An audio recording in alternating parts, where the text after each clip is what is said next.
தமிழை காட்டுமிராண்டி மொழி என்று சொன்ன காட்டுமிராண்டி. தமிழை காட்டுமிராண்டி மொழின்னு எங்க ஐயா சொல்லிட்டாங்கன்னு எல்லா பேரும் பேசுறான். ஏன் சொல்றது? நான் கூட ஒண்ணு சொல்றேன். இப்ப பிள்ளை சனியன பிள்ளையாவே அப்படிங்கறது அது பாசத்துல பேசுறது. அதை புரிஞ்சுக்கிறோம். நீங்க 50 காப்பியங்களை சிலப்பதிகாரம் மணிமேகலை பாதுகாத்த நீங்க இந்த அச்சய பாத்திரத்தை வெட்டிடா. அதை பாதுகாத்திருந்தா உலகம் பசி இல்லாம அள்ளி அள்ளி சாப்பிட்டே இருந்திருக்கும்ல. என் அத்தனை வெற்றிக்கும் அத்தனை பெருமைக்கும் காரணம் என்னுடைய ஐயா பெரியார் தான்.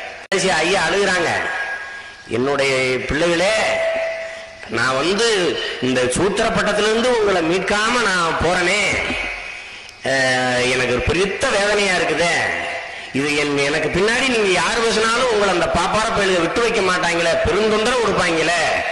ஒரு தலையில அழுகுறாங்க எனக்காக உங்களுக்காக. உலகத்துல சொல்லுங்க, நான் சொல்லல. அந்த கமலஹாசனை 2 நாளைக்கு முன்னாடி நான் சந்திச்சேன். நம்ம படத்து விழாவுக்கு நீங்க 125ஆம் நாள் விழாவுக்கு நீங்க வரணும்னு அவர் என்கிட்ட சொன்னது என்ன தெரியுமா? என்ன சிம்மானது, நீங்க அண்ணனை சந்திச்சீங்கன்னா வீரமணி எல்லாம் சந்திச்சா கொஞ்சம் பேசுங்க. நீங்க என்ன நம்ம பராசக்தி படத்தை அன்னைக்கு இருக்கிற சூழல்ல எழுதி எடுத்து வென்றுட்ட போராடி வெளியிட்ட நீங்க இவங்க டான்ஸ் போட்ட வெளியிடாம எப்படி இருக்கலாம் அப்படின்னு என்கிட்ட கேட்கிறாரு.